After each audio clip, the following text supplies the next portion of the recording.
Hello student, class +2 से हम आपको पढ़ा रहे थे डिफाइन इंटीग्रल्स और डिफाइन इंटीग्रल्स की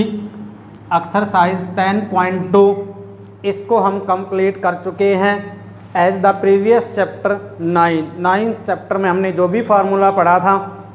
उसको ध्यान में रखते हुए फर्स्ट ऑफ ऑल हमने उसका इंटीग्रल्स निकाला और इंटीग्रल्स सोल्व होने के बाद upper limit minus lower limit से उसको सोल्व किया। अब मैं आपको एक्सरसाइज 10.3 करने से पहले कुछ स्टैंडर्ड्स रूल्स बताने जा रहा हूं जिनका यूज़ करते हुए आप उस क्वेश्चन को इजी तरीके से सॉल्व कर सकते हैं। First one is some property.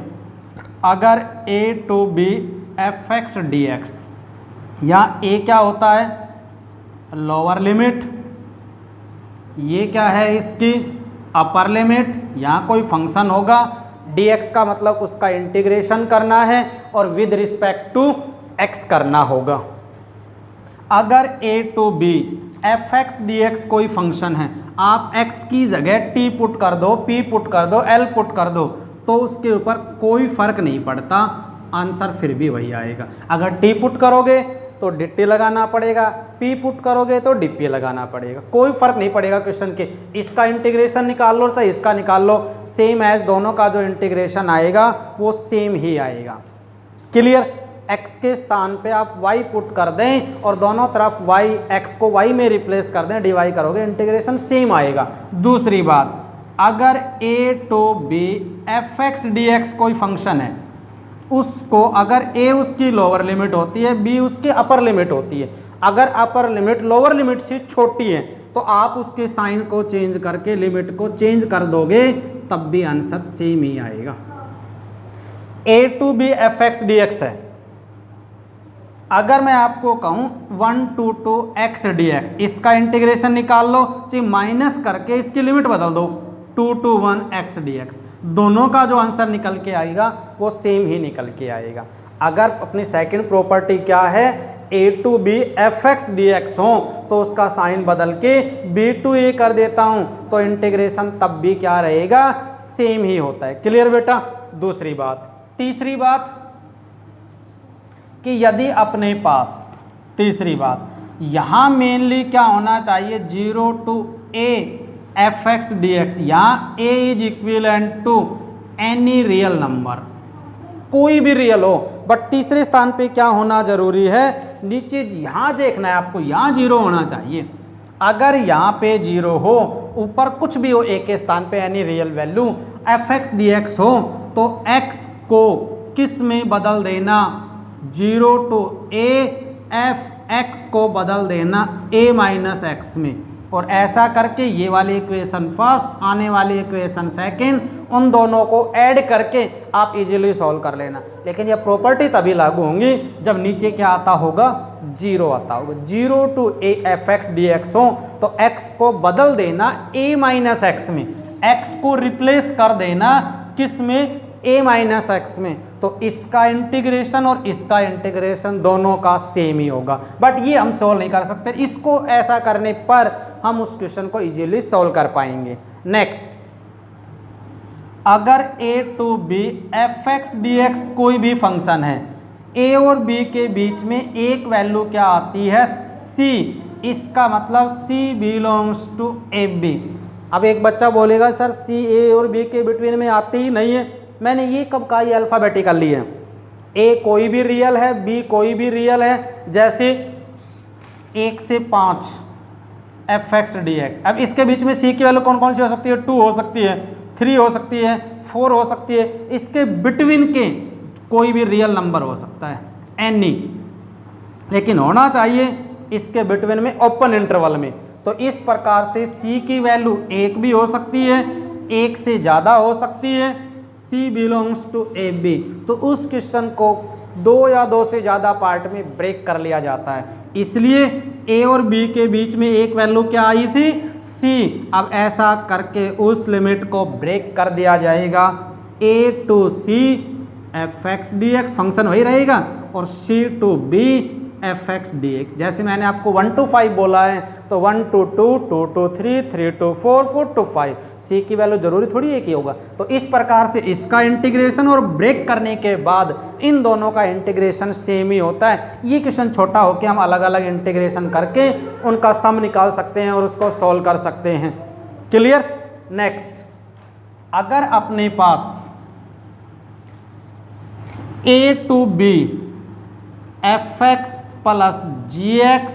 Plus minus भी हो सकता है एच एक्स और डी एक्स, अगर ऐसा कोई क्वेश्चन हो बीच में प्लस माइनस आ जाए, आप इसको सेपरेट करके लिखोगे तो लिमिट भी अलग अलग, A to B F x D X, plus है तो प्लस, माइनस है तो minus, A to B G X D X plus minus A to B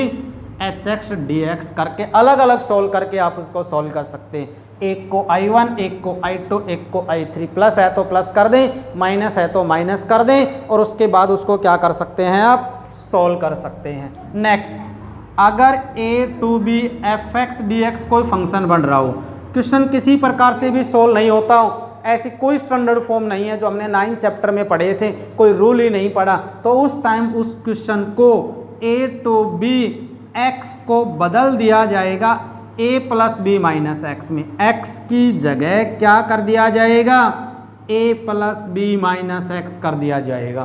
तो वो क्वेश्चन इजीली सॉल्व हो जाता है। a to B F x D x कोई फंक्शन हो तो लिमिट पे तो कोई फर्क नहीं पड़ेगा a टू बी, लेकिन क्वेश्चन में x की जगह आप क्या पुट कर देना, a plus b minus x. इसका इंटीग्रेशन, इसका आने वाली चीज का जो सॉल्यूशन होगा उसका इंटीग्रेशन निकाल लो, चाहे इसका निकाल लो, सेम ही आएगा और ये चीज इसके बराबर है तो मैं इसको इजीली सोल्व कर दूंगा, तो इसी का ही आंसर कहलाएगा। क्लियर। तो इस प्रकार से हमने क्या किया कि जब भी अपना क्वेश्चन आया उसको सोल्व किया। नेक्स्ट, अब जो प्रॉपर्टी बता रहा हूं मोस्ट इंपॉर्टेंट है, माइनस ए से ए, ये दोनों वैल्यू सेम होनी चाहिए, माइनस ए से plus A F x D x. उस टाइम पे उस फंक्शन को चेक करना है, क्या फंक्शन है एफ एक्स है वो ओड है, क्या एफ एक्स है वो इवन है। अब एक बच्चा बोलेगा सर ये चेक कैसे करना है, ये क्योंकि डी एक्स को छोड़कर सारा क्या है एफ एक्स। पहचान क्या है कि सबसे पहले चेक तभी करना है जब लिमिट माइनस ए से प्लस ए में हो और फंक्शन मोड में नहीं होना चाहिए, मोड में नहीं होना चाहिए,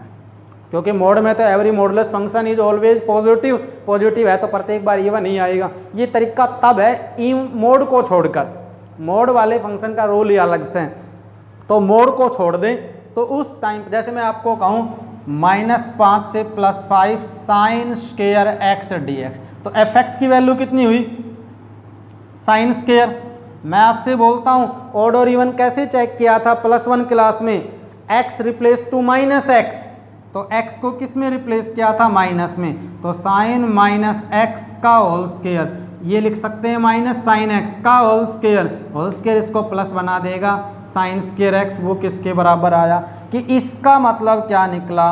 f minus X F X आ जाए या माइनस ऑफ एफ एक्स आ जाए, ये आता है तो इवन फंक्शन, ये आता है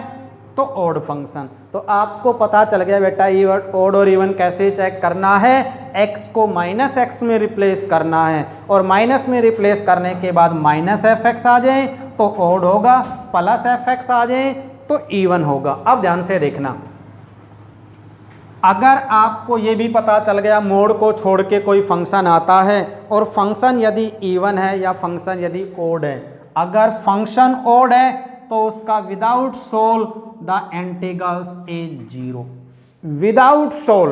बिना सोल के सीधा लिख दूंगा कि which is odd function and every odd function when limit -a to a that result is always 0। If the function is even can be solve 2 time कर दिया जाएगा और 0 to a f x D x limit को बना दिया जाएगा, limit बदल जाएंगी, -a से +a में चेंज होके किस में आ जाएगी, 0 to a में आ जाएगी और 2 टाइम्स कर दूंगा उसको सॉल्व करने के लिए, directly solve limit changes 2 times 0 to a f x D x में सॉल्व कर दिया जाएगा। नेक्स्ट, अब आता है अपने पास 0 to 2a F x D x. 2 times कोई भी चीज़ है वो 2 से मल्टीप्लाई में होके बन जाए और 2 अलग हो जाए और उसके बाद वाली वैल्यू को मैं क्या कह दूं, a कह दूं, तो इसका इंटीग्रेशन निकालूं या 0 to 2 टाइम्स है तो 2 को छोड़ दिया जाए, ओनली क्या ले लिया जाए, a ले लिया जाए, तो 0 to a fx plus 0 to a f 2a minus x और dx। कि यदि जब भी कोई क्वेश्चन इस प्रकार का बनता होगा तो उस टाइम पे यहाँ पे 0 होना जरूरी है, यहाँ पर 2 टाइम्स 2 मल्टीप्लाई बाई समथिंग और समथिंग को मैं a कह दूंगा,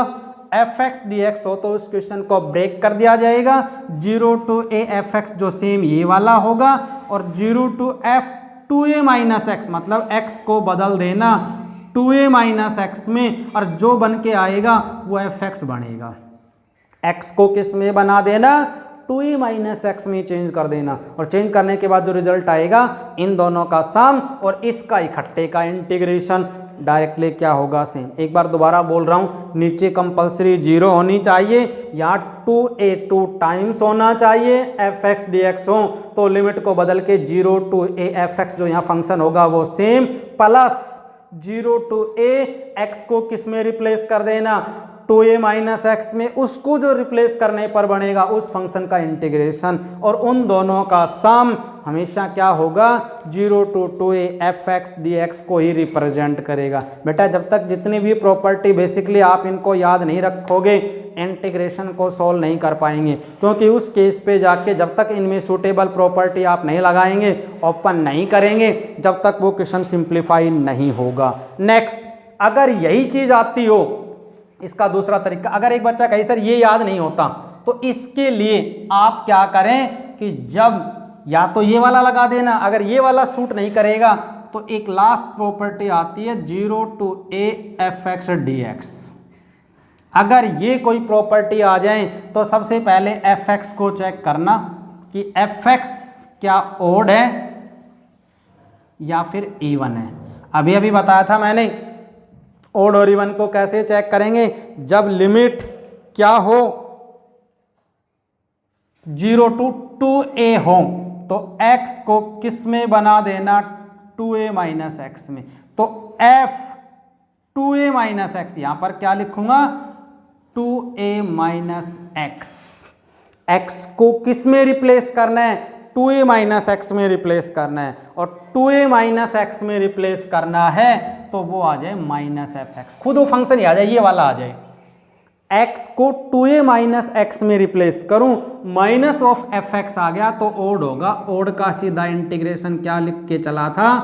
0। यहाँ 0 होना जरूरी है, 0 to 2a fx dx आ जाए तो 2a x को 2a माइनस एक्स में रिप्लेस करके देख लेना, क्या नेगेटिव एफ एक्स आता है, क्या पॉजिटिव एफ एक्स आता है। पॉजिटिव एफ एक्स पे क्या होता था, इवन। अगर इस टाइम पे, क्योंकि ओड और इवन इसलिए लिखा क्योंकि आप माइनस प्लस को समझ जाएंगे, +1 से पढ़ के आ रहे हैं आप। अगर अपना आंसर इवन आ जाता है तो उसको क्या कर दिया जाएगा, 2 टाइम 0 to a और fx dx कर दिया जाएगा। 2 को छोड़ दिया जाएगा, इस 2 को छोड़ दिया जाएगा, a ये वाला ले लिया जाएगा। एक बार फिर रिपीट कर रहा हूँ, 0 to 2a fx dx कोई भी फंक्शन हो तो उस टाइम पे आप x को 2a माइनस एक्स, 2a मतलब यहाँ जो होगा वो 2a है, 2x को 2a माइनस एक्स में कर लेना, रखने पर क्या माइनस एफ एक्स आता है, क्या प्लस एफ एक्स आता है, तो ये वाली प्रॉपर्टी लगेगी। अगर 2a माइनस एक्स में बदलने पर ना तो माइनस एफ एक्स आए ना प्लस एफ एक्स आए तो उस टाइम पे इसी प्रीवियस प्रॉपर्टी को लगाना है। प्रीवियस कौन सी थी, 0 to 2a fx dx को चेंज करके अगर हम उसको क्या लिख सकते हैं, 0 to a fx dx plus 0 to a f 2a minus x dx। उसका यूज तब करूंगा जब f 2a माइनस एक्स ना तो fx आता हो, f 2a माइनस एक्स का आंसर ना fx आता हो, तो इससे प्रीवियस प्रॉपर्टी को यूज करना होगा। बेटा इस प्रकार से अगर ये प्रॉपर्टी आपको अच्छे से याद हो जाती है तो एक्सरसाइज 10.3 को आप इजीली सॉल्व कर पाएंगे और इसके जितने भी क्वेश्चन आपको लगते होंगे इम्पोर्टेंट आपको सॉल्व करने होंगे।